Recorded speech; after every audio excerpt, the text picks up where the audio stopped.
Bendiciones a todos, ¿cómo están? Bien, en Temuco decimos bendecido y en victoria. ¿Ah? ¿Cómo están? Bien, son de Temuco entonces. Bueno, es un honor estar aquí. Yo he venido varias veces aquí a Depaín y siempre he recibido buena palabra aquí, así que estoy muy feliz de ver a Capellán Romo, bueno, a todos, hasta el Pastor Barahona, a todos, bueno, a todos, muchas bendiciones, gracias por siempre recibirnos cordialmente. Traigo saludos de mi esposa, pasado mañana cumplimos 31 años de casado, así es que estamos muy felices por eso y bueno, gracias por la oportunidad, me siento muy honrado de poder estar aquí en este día, compartir con ustedes, a toda la gente linda aquí de Depaín. Me presento primero, yo soy Ronnie Venegas, casado, tenemos 2 hijos con mi esposa, 31 años ya les dije, pasado mañana. Tataranieto de los 3, gloria a Dios, de Valparaíso. Mi tatarabuelo fue el portero de la iglesia del Avivamiento de 1909. Dice la historia que fue él el que recibió los 3, gloria a Dios. Así es que tenemos esa carga genética y lo descubrí por el obispo Edito que me llamó un día por teléfono y me lo comentó. Nuestra iglesia, Puerta del Cielo se llama, está en Temuco. Hemos crecido, gracias a Dios. El Señor ha sido muy bueno y nos ha regalado la mejor gente del mundo está en Temuco, en la iglesia Puerta del Cielo. Cuando ustedes vayan a Temuco lo van a encontrar, la mejor gente del mundo está ahí. Y sé que están grabando, ¿verdad? Así que le mando un saludo a toda la gente linda de la iglesia Puerta del Cielo, la mejor. Mucha gente está orando, estuvieron orando ayer, todos los días, hoy en la madrugada, también orando por este servidor, por todas las cosas que tenemos que hacer entre el día de hoy y mañana en diferentes reuniones. Vamos a hablar esta mañana del valor del llamado, pero el honor de ser escogido. Amén. Porque son muchos los llamados, pero pocos los escogidos. Amén. ¿Están vivos o no, hermano? Bueno, sígueme. Bueno, al recorrer muchas ciudades, algunas naciones, pueblos y diferentes lugares, me fui dando cuenta de algunos síntomas, ¿verdad? Que se ven en la iglesia y que se ven en los ministros de Dios. Por ejemplo, uno de esos síntomas es que estamos haciendo la obra de Dios, pero hemos dejado el primer amor. Y no voy a hablar de primer amor, pero sí lo quiero comentar como un fenómeno que ocurre en diferentes lugares donde vamos, gente haciendo la obra de Dios, pero ya sin el primer amor. También he visto con preocupación que en algunos lugares se descuidan y se desprecian los dones, los cuales son irrevocables. Dice Romanos 11:29, porque irrevocables son los dones y el llamamiento de Dios. Otro de los síntomas que he visto es que hay pastores que rechazan la corrección y la autoridad. Y me preocupa mucho eso. Y la palabra dice en Proverbios 12:1 que el que ama la instrucción ama la sabiduría, mas el que aborrece la reprensión es un ignorante. Lo dice la Biblia, por si acaso. Otro de los fenómenos que he visto con preocupación es que hay líderes haciendo la obra de Dios, pero que no son verdaderos adoradores. Como lo dice Juan 4:23. Mas la hora viene y ahora es cuando los verdaderos adoradores adorarán al Padre. Amén. Aquí están los verdaderos adoradores. Amén. Amén. Gracias. He visto también con preocupación que muchos ministros hacen la obra de Dios y ya no buscan el reino de Dios y su justicia, sino que están detrás de las añadiduras. Amén. El silencio me dice algo. He visto también con preocupación que hay ministros que hacen la obra de Dios, pero no han cambiado su forma de hablar. Efesios 4:29 dice, ninguna palabra corrompida salga de vuestra boca, sino la que sea buena para la necesaria edificación. Y a veces no hablan garabatos, pero hablan mal de otros. Eso no edifica a nadie. Eso no edifica a nadie. También he visto con preocupación la falta de compasión en la iglesia y en los líderes. Nosotros tenemos la fundación y para nosotros es un honor servir a tantos abuelitos. Pero la Biblia dice en Mateo 9:36 que Jesús al ver las multitudes tuvo compasión de ellas porque estaban desamparadas y dispersas como ovejas que no tienen pastor. Otro de los fenómenos que he visto con preocupación es que lo que dice en Juan 15:16, Jesús dice, no me elegisteis vosotros a mí, sino que yo os elegí a vosotros y yo os he puesto para que vayáis y llevéis fruto y vuestro fruto permanezca para que todo lo que pidierais al Padre en mi nombre, Él os lo dé. Lo que más me preocupa y que he visto este fenómeno en algunos lugares donde he ido, no es que sea fijón, pero me gusta escribir, es que en muchos lugares se apaga el espíritu. Y la palabra dice en 1 Tesalonicenses 5:19, no apaguéis el espíritu. Gloria a Dios. Y también he visto con preocupación en que hay ministros que no dejan la amistad con el mundo. Santiago 4:4 dice, oh almas adúlteras, ¿no sabéis que la amistad del mundo es enemistad contra Dios? Cualquiera que quiera ser amigo del mundo se constituye en enemigo de Dios. Amén. Con todos estos versículos que ya le di, quisiera pedir que usted se pueda poner de pie conmigo y vamos a orar para que el Espíritu Santo nos hable en esta mañana.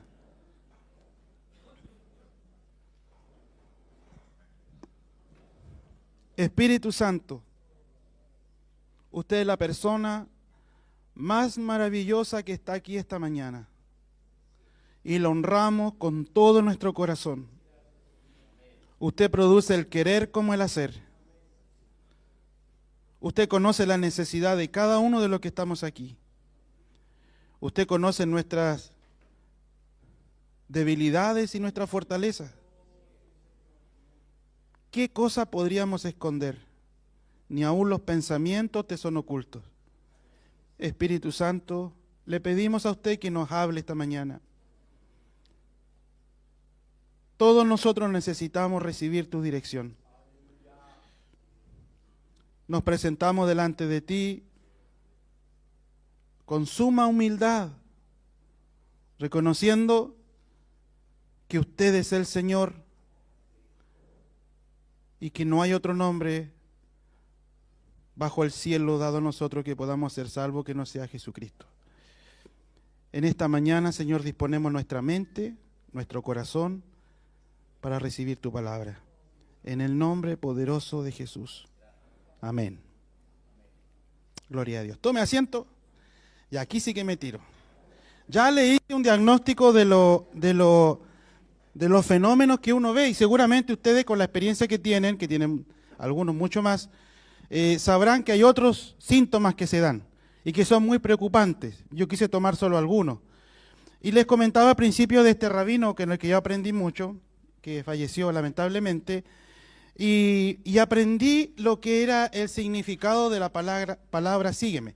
Cuando yo me convertí el año 1900, hace tiempo, estaba en un concierto de Danilo Montero y Danilo Montero me regaló su cassette, Las Naciones Cantarán. Y decía Danilo Montero y el grupo Sígueme. Y yo dije, ¿y el nombre? Qué poca creatividad tenía Danilo Montero para ponerle el grupo Sígueme. Y después con el tiempo fui aprendiendo que Sígueme tiene una tremenda profundidad. Y yo se los quiero explicar un poquito. Avance la siguiente diapositiva, por favor. Dice la palabra del Señor en Mateo 9:9. Al irse de allí, Jesús vio a un hombre llamado Mateo sentado a la mesa del cobro de impuestos. Y le dijo, sígueme. Y él se levantó y le siguió. Ya, tengo un arsenal de versículos, pero no se los voy a leer. A todos los discípulos, cuando Jesús lo llamó, usó la palabra, sígueme. Usó la palabra, sígueme. Y yo le quiero explicar un poquito el trasfondo de esto. Y me hubiese gustado que estuvieran los hermanos que hablaron del sistema educacional de la nueva modalidad, porque vamos a hablar de eso un poquito también. Pero creo que alguien se lo puede compartir o después pueden ver el video. Cuando en la educación judía habían 3 niveles educativos, igual que nosotros. Nosotros tenemos la enseñanza básica, la media y la universitaria. Aleluya. Y los judíos también tienen 3 niveles educacionales: el Sefer, el Talmud y el Midrash. ¿Lo pueden decir conmigo? Ya, a ver, Sefer, Talmud y Midrash. Ya, y vamos a ver un poquito en cómo se parece esto y el trasfondo espiritual de todo esto. Muy bien. En el Bet Sefer, está ahí en la pantalla, que ustedes lo pueden ver, es la modalidad de estudio que nos hablaron los hermanos. Es una modalidad de estudio que se hacía en conjunto con la familia, donde los niños tenían que aprender hasta los 8 años el Pentateuco de memoria. Amén. Igual que nuestros hijos se saben los libros de la Biblia de memoria, pero bueno, estos tenían que aprendérselo de memoria. Pero la familia cumplía un rol fundamental, ¿verdad? Allí en esa enseñanza. En Deuteronomio capítulo 6, versículos 6 y 7 dice: y estas palabras que yo te mando hoy estarán sobre tu corazón, y las repetirás a tus hijos, y hablarás de ellas estando en tu casa, y andando por el camino, y al acostarte, y cuando te levantes. El Bet Sefer era la enseñanza básica, pero se hacía en casa. Los niños también asistían a clases, pero esas clases le enseñaban lo que era matemática. Bueno, en mi tiempo era castellano, ahora se llama lenguaje.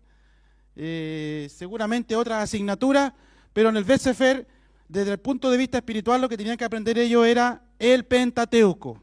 Amén. Muy bien, ellos tenían que aprender el Pentateuco, y ellos llegaban a los 8 años y se enfrentaban, así como cuando nosotros vemos los programas de talento, que sale un niño a cantar y están todos los coaches. Vamos a representarlo así para que lo podamos entender. Este niño pasaba a hacer el examen oral del Pentateuco. Entonces los coaches decían si este niño calificaba. Si este niño calificaba, que la mayoría calificaba, estos niños pasaban a la enseñanza media. ¿Ya? La enseñanza media se llamaba Talmud. Esta es la siguiente imagen. En la primera, en el Sefer, tenían que aprender el Pentateuco, tenían que rendir un examen oral, ¿verdad? Y también representa la escuela de la religión, de la gente que le gusta memorizar la Biblia. Pero en el Bet Talmud, que este proceso era entre los 8 y los 12 años, estos niños tenían que rendir un examen. Cuando Jesús se pierde en el templo, Jesús estaba rindiendo la prueba del Bet Talmud. Estaba en los negocios del padre, le dice a sus padres, y estaba rindiendo la prueba del Bet Talmud. Pero ahí el niño ya no solo tenía que saber el Pentateuco, tenía que dominar la Torá. Vamos a decir así, el Antiguo Testamento, por decirlo de una manera, ¿verdad? Pero no solamente eso, el niño a los 12 años tenía que aprender a debatir.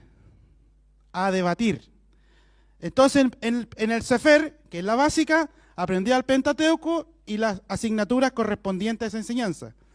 Pero en el Talmud ya tenía que aprender la Torá completa y tenía que aprender a debatir. Dice Lucas 2, 42, 43, dice: cuando Jesús tenía 12 años, asistieron a la fiesta como siempre, y una vez terminada la celebración emprendieron de regreso a Nazaret, pero Jesús se quedó en Jerusalén.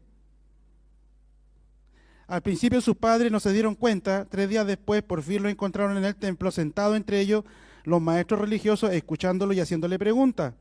Todos los que lo oían quedaban asombrados de su entendimiento y de su respuesta, porque estaba dando el examen. Amén. Amén, gracias por ese ánimo. ¿Quién tuvo de cumpleaños hoy? El pastor Barahona. Ya, vamos a celebrarlo después. Entonces aquí en el Talmud, ¿verdad?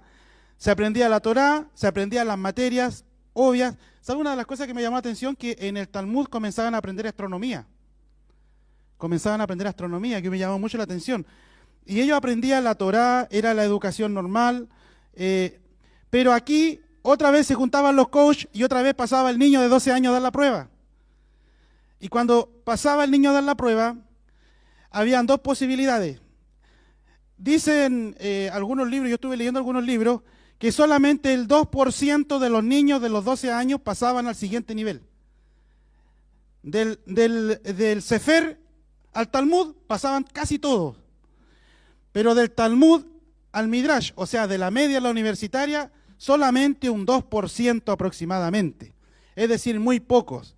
Pero si ese niño llegaba a entrar a la universidad, que era el Midrash, esa familia era como que iba a tener un médico, iba a tener un miembro de su familia en la clase alta.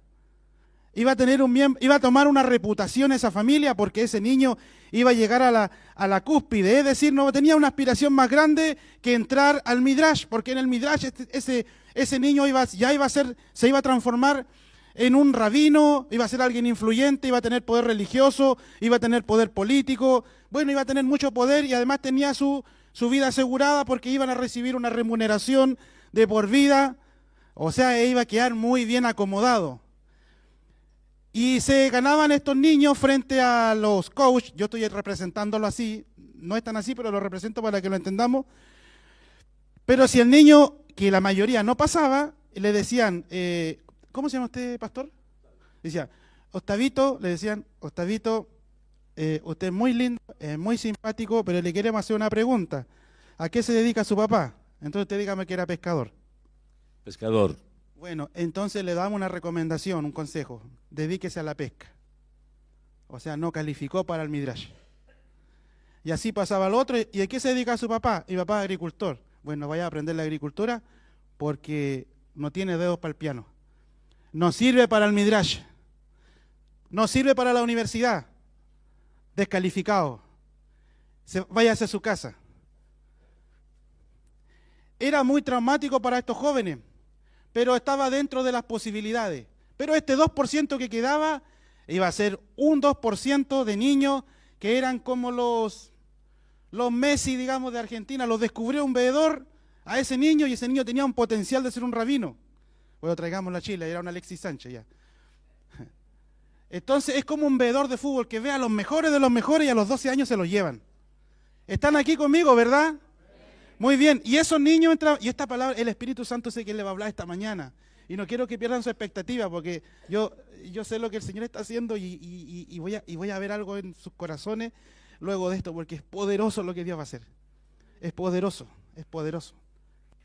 Entonces, miren lo que pasaba, ocurría aquí, que si el niño quedaba, el niño entraba al Midrash, y había una gran celebración, porque ese niño pasó del Talmud al Midrash.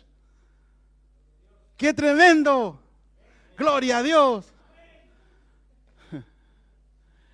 ¡Wow! En el Midrash iba a aprender otra cosa. Yo sé que está chica la letra ahí, ¿cierto? Pero se lo explico. Ya habían aprendido Pentateuco. Amén. Ya habían aprendido Torá y debate, como debatir. Ahora tenían que aprender a interpretar las escrituras según la revelación de un maestro que lo iba a guiar por 18 años.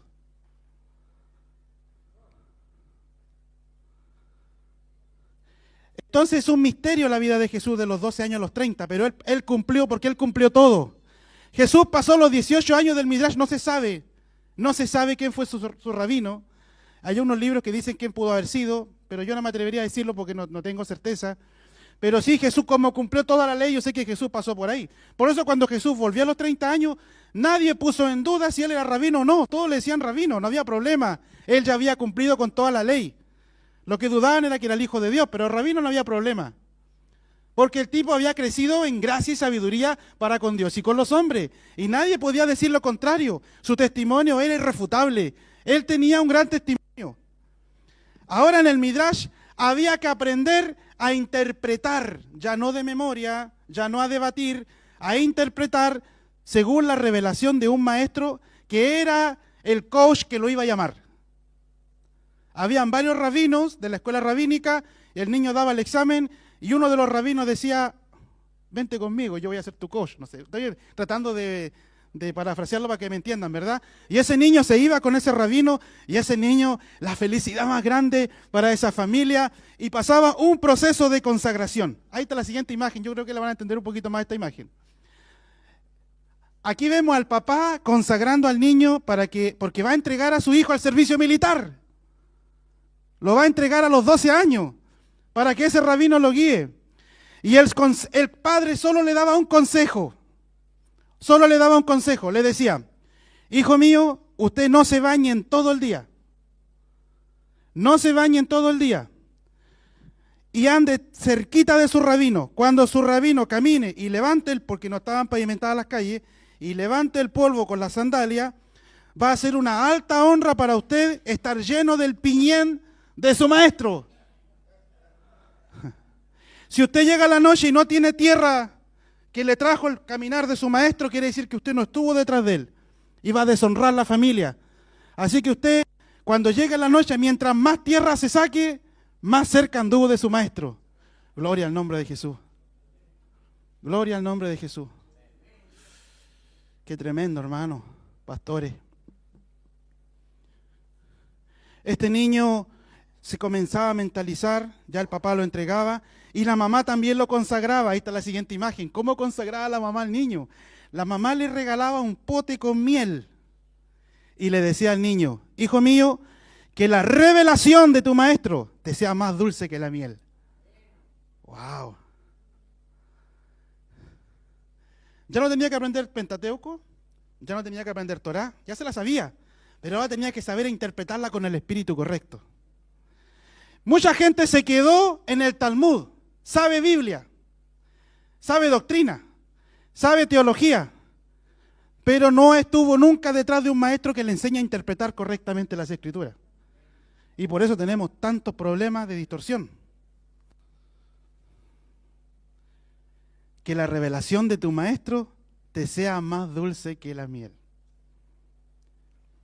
Cuando el rabino veía que los padres hacían las acciones correctas, voy a tomar una silla, con permiso de ustedes. El rabino se ganaba en la plaza de la ciudad, intencionalmente,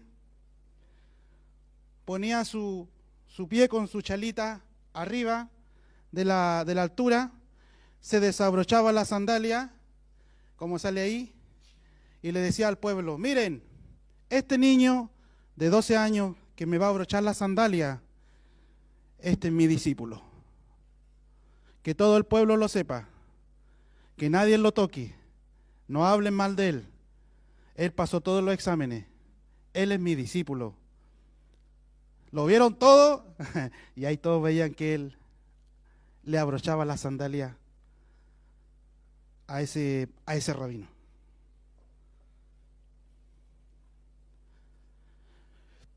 En ese momento, ese niño cambiaba su vida radicalmente. Ahora ese niño tenía destino.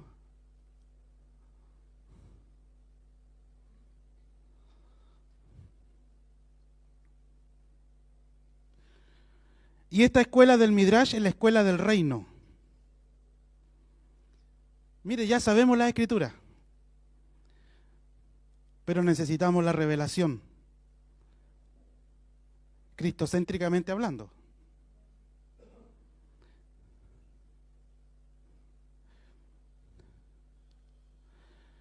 Los cordones de la sandalia representaban la paternidad espiritual, el servicio, la reverencia y la fuente de nutrición que ese niño iba a tener durante 18 años.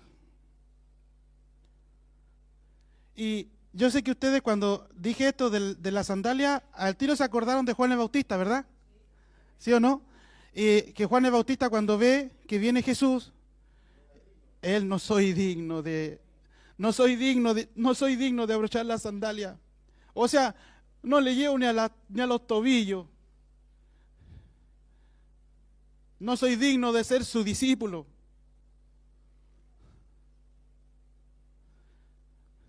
Pero esta enseñanza de la sandalia no es solamente de ahí. Mire, yo le voy a mostrar aquí, a ver si lo tengo por acá.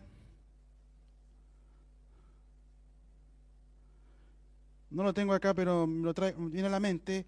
Cuando viene Abraham de rescatar al soldado Ryan, a su sobrino Lot, de la Primera Guerra Mundial, de los 9 reinos.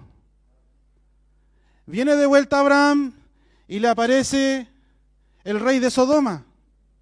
Y el rey de Sodoma le quiere cobrar peaje. ¿Lo han leído, verdad usted?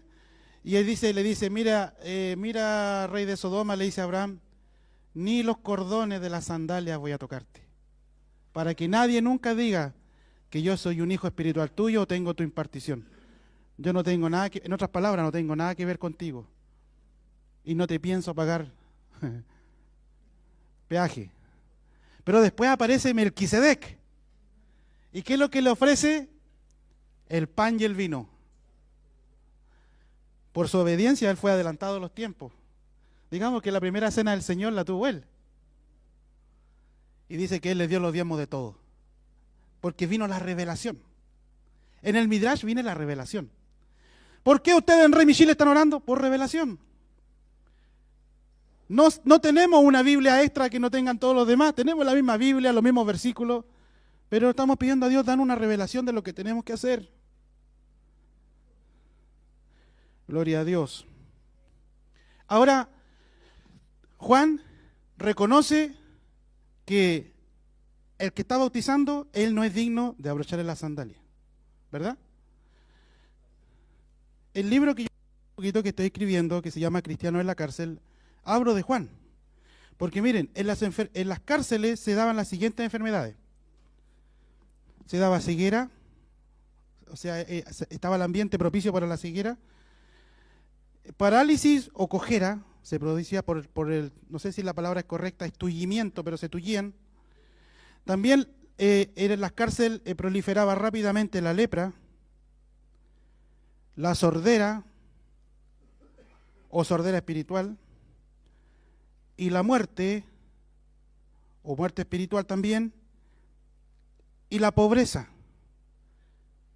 Y yo no quiero debatir con nadie, pero yo no encontré ningún versículo donde diga que el Espíritu Santo se le apareció a Juan y le dijo: Juan, anda a pelear con Herodes. Yo no lo veo en ninguna parte. Veo que Juan tomó una iniciativa y hizo algo y después se fue preso. Y Jesús, teniendo todo el poder del mundo, no lo podía liberar, o sea, sí lo podía liberar, y Juan sabía que él tenía que morir, pero Juan le viene una crisis de identidad. ¿Por qué? Porque no había estado en el Midrash con este maestro. Y en la crisis de identidad él dice: muchachos, pregúntenle a Jesús si era él o no era él. O sea que al tipo le entró la duda. Y Jesús le manda a responder: miren, díganle a Juan que los ciegos ven la enfermedad. Se cree que Juan ya estaba quedando ciego. Que los cojos andan. Que los leprosos son limpiados. Que los sordos oyen. Que los muertos son resucitados y a los pobres les será anunciado el Evangelio. Para Juan, Jesús era superior a un rabino. Él mismo se daba cuenta. Jesús lo superaba en todo, pero Jesús fue obediente porque el pastor del momento era Juan.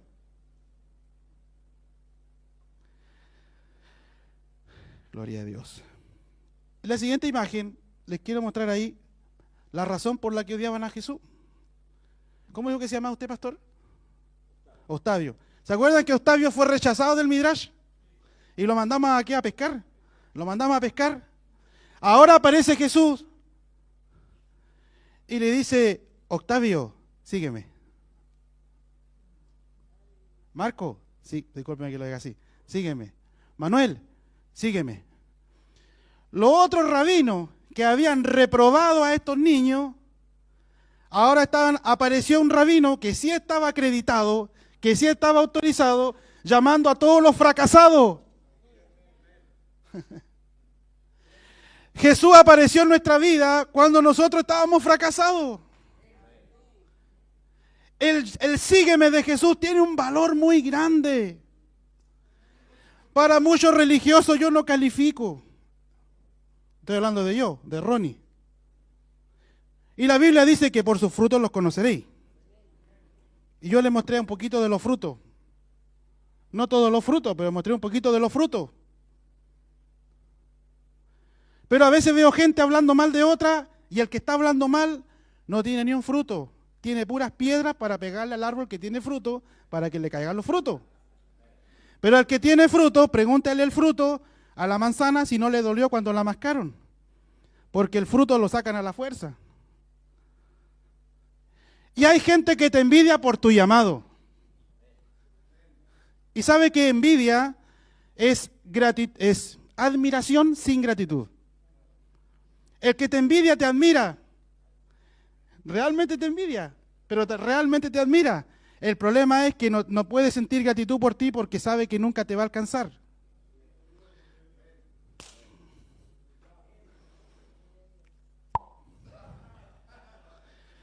Te envidian, hablan mal de ti, hablan a tus espaldas, pero tu fruto habla más que las cosas que ellos dicen de ti.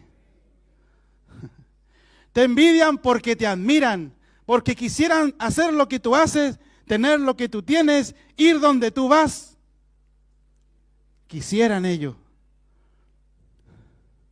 Y Jesús está diciendo todos los días, sígueme, sígueme, sígueme. Por eso querían matar a Jesús, por eso lo mataron.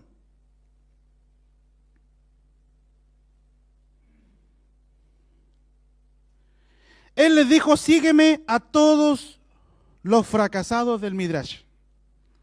¿Saben? Los 12 discípulos que Jesús llamó, los 12 discípulos no habían pasado la prueba del Midrash, porque si no ya habrían sido rabinos.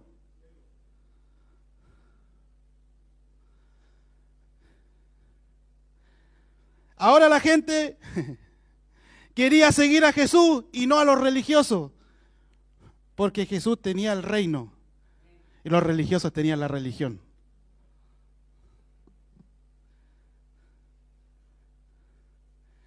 Y en los tiempos de hoy nadie dudaría de seguir a un rabino como a Jesús.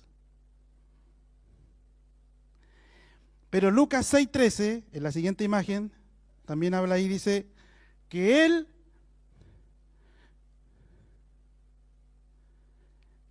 a los que llamó, a algunos también los escogió. Y a los que escogió, los llamó sus apóstoles.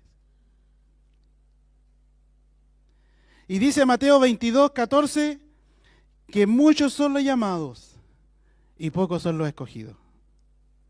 Miren, los llamados están en el nivel del Talmud. En el Talmud estamos todos llamados. El llamado es para todos.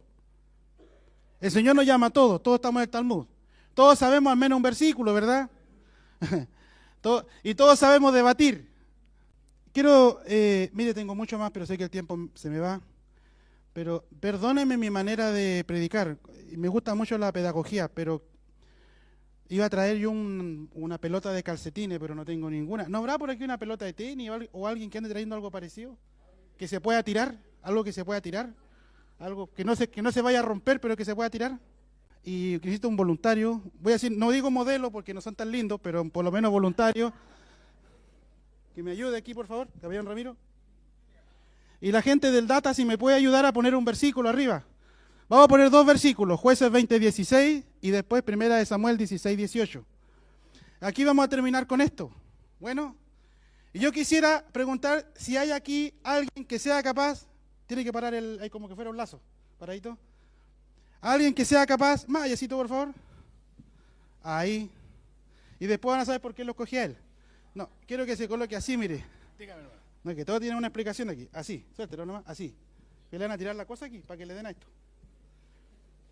Y yo quisiera pedir a 3 voluntarios que vengan y que de aquí le ayunten al cable del micrófono. 3 voluntarios. Ah, Jueces 20:16. Jueces 20:16. Vamos a parar, pero antes que lo ponga, vamos a poner el primer voluntario. El primer 20:16. Ya. Quiero que por favor le dé ahí al cable. No al caballero, ¿eh? Al cable. Por favor. ¿Escuchó lo que dijo? ¿Lo veo a él nomás? Eso es importante. Dele. Ya, siga participando. ¿A qué se dedica su papá? Era carabinero de Chile. Ya, vaya a hacer seguridad entonces. Ya, otro voluntario, por favor. Usted, y después él, ya, uno acá. Por favor, al cable del micrófono. Por favor, a ver, vamos a ver aquí. No le dio. Bueno, usted sabe que su papá era pescador, así que en lo indicado proceder. Y la camisa es linda de la. Ya, vamos. Uy, anduvo cerca. Muchas gracias, pero siga participando. Ya. No lo hago, quédese ahí por favor. No lo hago pasar a todos, No lo hago pasar a todos por el tiempo, pero quiero que nos quede esto en el corazón. Vamos con Jueces 20:16. Dice, estamos hablando del ejército de Israel. De toda aquella gente había, ¿cuántos? 700 hombres escogidos. Eran zurdos. O sea, ustedes saben que los mejores deportistas son los zurdos. Pero no la ayuntó. Pero está bien, está bien. No estamos hablando de política, sí. ¿Ah? Ya. El Chavo diría, póngale un 0. Ya. ¿Cuántos eran? 700. Eran escogidos. Mire, vaya poniendo atención a los datos, porque hay información. Además eran zurdos, o sea que eran los mejores de los mejores. Pero además de todo esto, por ahora sabes por qué lo puse a él ahí, dice que todos ellos, los 700, tiraban una piedra con la onda a un cabello. Él no tiene cabello, así que no le va a dar a él. ¿Ves? ¿Se fija? A un cabello a distancia. Ahora, yo les digo una cosa. A mí la semana pasada, no sé si se dice oculista, oftalmólogo, no sé, pero él me dio unos lentes para yo poder leer. Pero aquí yo ya no enfoco bien, ¿ya? Aquí ya enfoco bien y ahí ya enfoco mejor. Pero estos tipos, los 700, no solo eran zurdos, no solo eran escogidos, no solo eran los G.I. Joe de la onda. ¿Están conmigo aquí? Eran 700, no solamente eso. Además de todo eso, a ellos les colocaban un pelo a la distancia y lo veían. Ya eso era un logro, hermano, pastores. Era un logro. Y dice que con la zurda, yo no lo voy a hacer porque me queda en ridículo, pero imagínenselo, dice que tiraba la piedra. Saluda, Claudia. Y tiraban la piedra, dice, y no erraban. Yo quiero decirle algo, pastores. ¿Cuántos hombres habían? 700. Mire, yo le hago una pregunta. ¿Y por qué miércoles, voy a decir así? ¿Y por qué miércoles cuando vino Goliat a desafiar al ejército no salió ninguno de ellos a enfrentar al gigante? Porque solo tenían un llamado. Pero había uno que era escogido. Aleluya. Los grandes desafíos no son para los llamados. Los grandes desafíos son para los escogidos. Amén. Aleluya. Otro versículo, 1 Samuel 16:18. David no estaba en el pelotón de los 700. No, nunca estuvo. 1 Samuel 16:18. Ay, pero ¿saben? Había un hijo de Isaí de Belén que sabía tocar. ¿Qué sabía hacer? Sabía tocar. Miren, él practicaba cuando nadie lo veía. Cuando lo llamaron al palacio, él no fue a aprender, no fue a ensayar, no fue a practicar. Él ya sabía hacerlo. Hay gente que Dios lo ha preparado en el anonimato. Nunca te han subido a un escenario. Nunca te han visto en público. A lo mejor nunca te han visto predicar. No te preocupes, va a llegar el día en que el Señor te va a llamar. Y ya no vas a ir a practicar. Ya tienes lo que Dios te dio. David sabía tocar de antes. Hay gente que está ahí en el anonimato, Dios lo está formando en el anonimato. Pero además de eso, David era valiente. No necesitaba estar entre los 700. ¿Saben? Hay 700 mejores para dirigir Cristianos por Cristo y por Chile. Hay 700 mejores para dirigir De Paín. Hay 700 mejores para dirigir Remi Chile. Hay 700 mejores para ser capellanes. Hay 700 mejores, pero son cobardes. Solo los valientes se levantan. Solo los valientes se levantan. Solo los valientes asumen los. ¿Qué va a hacer usted? ¿Va a ungir Chile? El año 2024 el Señor me dijo, me habló el Señor, un profeta de México, en Paraguay, dijo, dígale a Ronnie Venegas Montesino, yo le puedo mandar el audio, lo tengo grabado, y dijo, así se escribe su nombre, R-O-N-N-Y, dígale a Ronnie Venegas Montesino, dígale, y tanto lo dijo, y buscó entre los 5,000 que había, y había uno que me conocía, Y ese sacó el celular, se lo puso aquí, por eso tengo la grabación. Y viene la palabra. Y yo empiezo, Señor, estoy pasando una crisis en mi familia. Usted me está llamando a hacer esto. ¿Cómo lo voy a hacer, Señor? Y si se me cae todo a pedazos, ¿y quién me va a creer?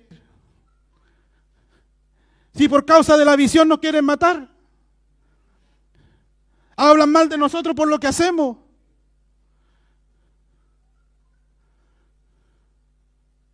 Yo soy coordinador de OCC para la Araucanía, de la cajita de Samaritan Pur. ¿Saben los gringos? Para poder trabajar para OCC nos hacen toda la investigación, que no tengamos DICOM, que no tengamos antecedentes, que no tengamos problemas de violencia intrafamiliar. Todas esas cosas nos hacen. No, pero hay pastores que se consideran con una moral tan alta que te juzgan por cosas que ellos mismos se inventan. Y el Señor me dice, no me va a ungir Chile. ¿Cómo lo hago, Señor? Y me dijo, te voy a conectar gente.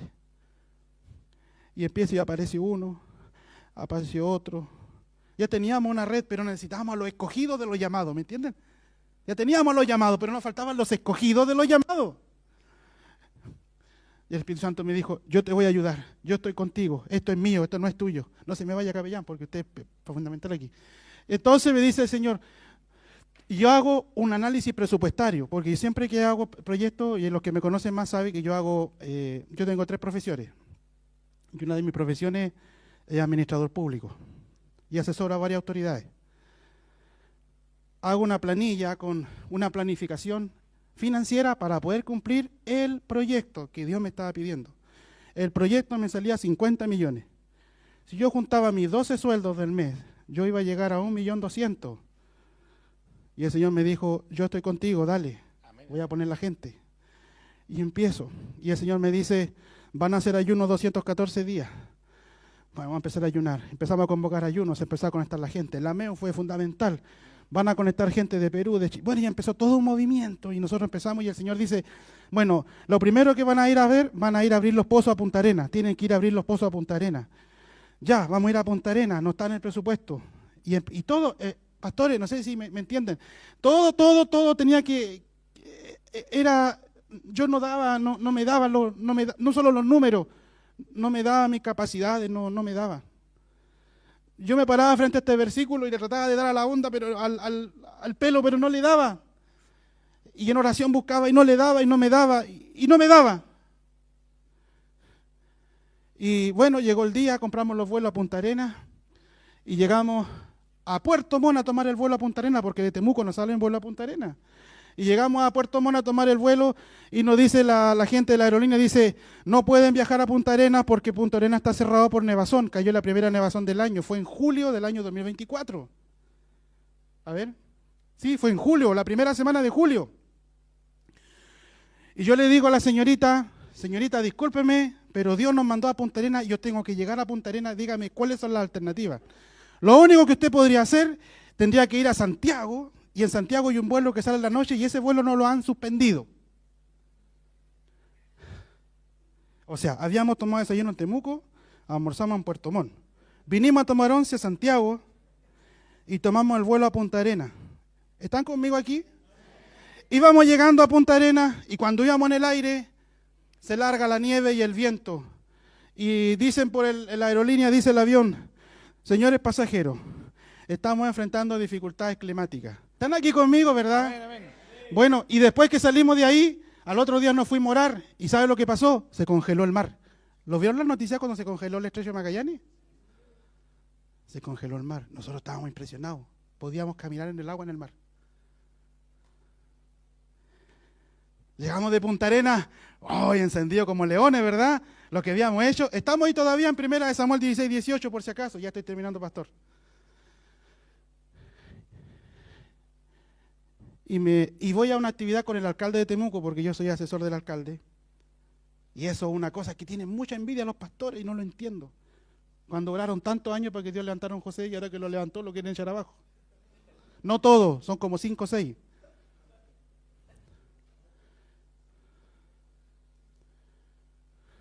Estaba en una ceremonia con el alcalde y me tocaba dar mi discurso, que siempre doy el discurso inicial, casi siempre lo doy yo, que es las palabras de bendición.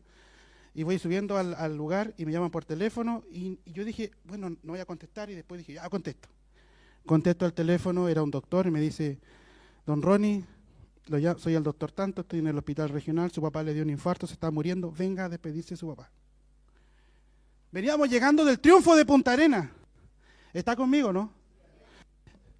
Y yo paso a dar mi discurso. Señoras y señores, estamos aquí hoy día para celebrar esto y me largo a llorar. Y el alcalde pasa y me dice, ¿qué pasa? Mi papá se está muriendo en el hospital. Vaya, vaya. Y voy en el auto del alcalde al hospital. Con su escolta, con todo. Y la historia ahí un poquito larga, pero el tema es que mi papá muere esa noche. Y los pastores me llamaban. No sé si el capellán fue uno de los que me llamó, pero varios me llamaron y me dijeron, apóstol, ¿paramos la operación? No, no se para la operación. Los llamados paran, los escogidos siguen. Pero se le murió su papá, nosotros lo entendemos, entremos en el luto, toda la cuestión. No, no se para. No se para. Tenemos que en 50 días más hacer otro altar aquí en Temuco y no se para. Bueno, hicimos a los 50 días, fue entre de Punta Arenas y de acá, pasan 50 días, hacemos el altar, salimos del altar, un viernes en la noche, un sábado en la mañana, mi mamá la llevo a la diálisis, la conectan a la diálisis, a la media hora me llaman, don Ronnie, su mamá partió. Hermano, yo le pastor, yo le digo, disculpe que le diga hermano a veces, pero mi corazón en la mano. Y me empiezan a llamar los profetas. No te detengas. Dios está contigo. Amén. Yo estoy contigo. Amén. No te voy a dejar. Sí, Señor. Siga adelante.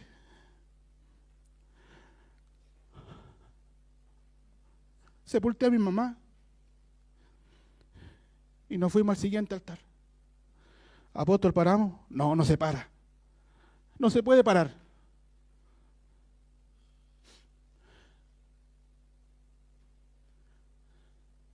¿De qué están hechos los ministros hoy día? ¿De plástico? No, es que yo no voy porque está muy lejos. No, es que yo no voy porque hay que pagar. Dios santo, ¿cómo no vamos a pagar? Hay que pagar. Hay que pagar al menos un precio.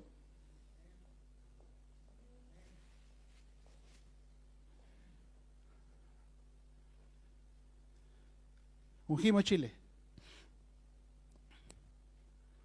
Al otro año Dios nos regaló de Paín. Esa conexión que Dios nos dio. Hoy día el pastor Barahona se suma, el capellán Romo y muchos más. Discúlpenme que no los nombre a todos. Ustedes fueron llamados. Ya tienen el llamado. Eso ya lo tienen. Pero depende de ustedes si son escogidos o no. Aleluya. Miren, y discúlpenme mi manera de predicar, por favor. Porque yo en la iglesia siempre cuando predico en la mitad del culto se ríen, en la otra mitad lloran. Pero, ¿me voy a sacar los zapatos? La gente quiere caminar contigo cuando todo va bien. ¿Sí o no? Pero la gente no se pone en tus zapatos. Discúlpeme que me cuesta ponerme los zapatos, pero aquí, me voy a firmar aquí. En los zapatos está lo que cuesta hacer el movimiento. Lo que cuesta hacer el movimiento. ¿Y quién lo va a pagar? Fuimos a Perú. Llevamos un equipo de 16 invitados. El pastor 1, no voy a decir el nombre, el pastor 1 iba a pagar el hotel de uno, el pastor 2 iba a pagar el hotel del otro, el pastor iba a pagar el hotel del otro, el pastor... Cuando llegó el momento, los pastores no tenían dinero. Uno se le pasó esto, otro le pasó esto, otro le... Y estábamos allí, y yo dije, hay que ponerse estos zapatos. Hay que pagar los hoteles. Y una de las cosas que hemos dicho siempre, no vamos a dejar ningún movimiento en deuda, porque la tierra recibe eso, y la tierra no puede recibir la deuda de movimiento. El que te llamó te tiene que financiar. Si el que te llamó no te financia, nunca te llamó.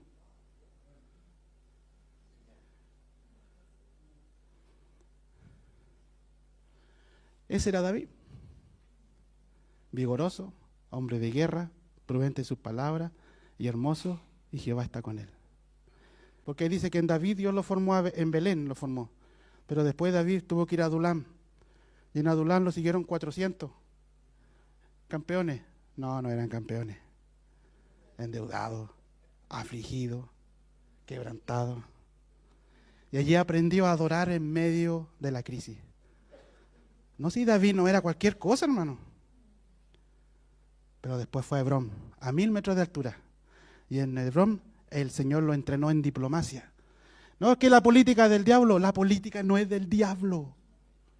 Hay políticos que son del diablo, pero la política es el arte de gobernar. Y nosotros somos reyes y sacerdotes. Los reyes gobiernan, los sacerdotes adoran. Sí, y él aprendió allí. Dice que cuando se le fue sumando a la gente, lo puso a cargo de 30. Él negoció los cargos. Es bíblico, léanlo, por favor. O lean el libro que ahí sale.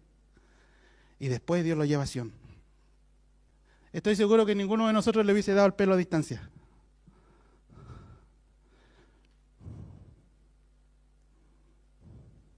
Pero estoy seguro que todos ustedes han llorado en el secreto.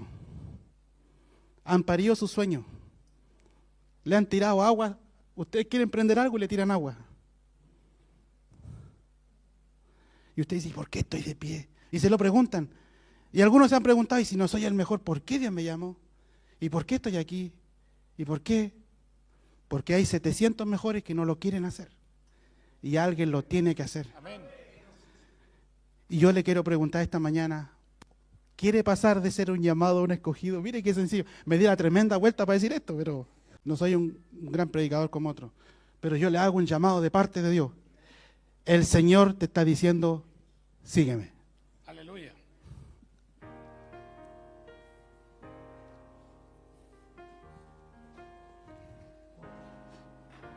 Escucha, Señor, mi oración. Le digo la verdad que yo me siento indigno de tocar a alguno de ustedes. De hecho, cuando la gente ora por mí, siempre tengo un equipo que le digo que no dejen que nadie me toque la cabeza porque sé que lo que hay en la impartición. Pero sí quisiera que oremos juntos. Porque esta es una cosa entre ustedes y Dios. Es una cosa entre ustedes y Dios. Es una respuesta que Dios le está preguntando. Si lo quieren seguir. Si quieren ser escogidos. Hay 700 mejores. Eso lo sabemos. Eso lo sabemos que hay 700 mejores. Hay 700 más bonitos incluso. Cuando haya que pelear con el oso, cuando haya que pelear con el león. Cuando David enfrenta a Goliat, ¿qué le dice? Oh mi rey, cuando venía el oso y cuando venía el león, yo la hacía corta. El Señor estaba conmigo. Disculpe que ahora uso ese lenguaje juvenil, que me siento joven a veces, pero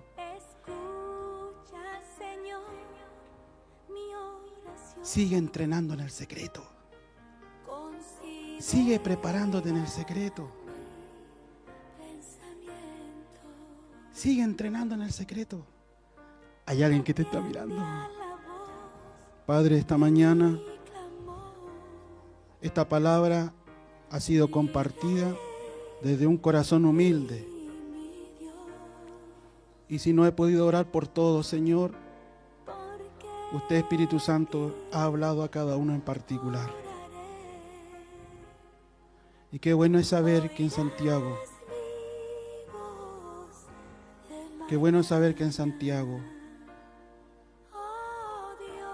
hay gente que te ame tanto. Porque aquí en Santiago hay buenos padres.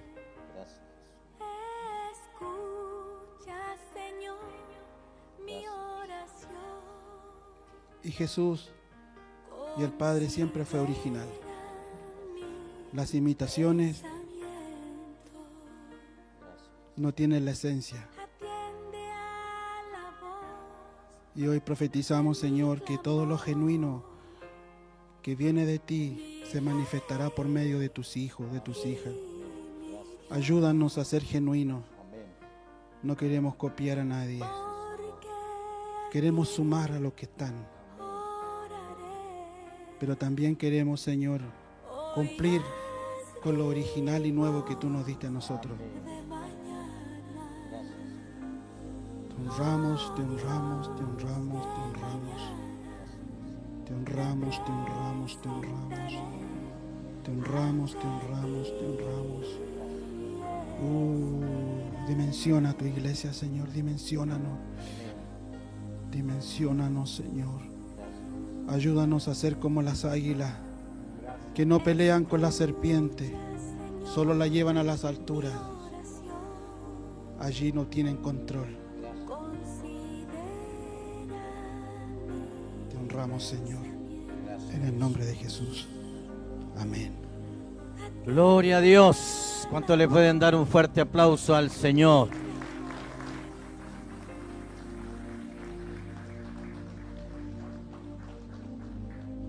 Estamos terminando. Dios tiene los tiempos.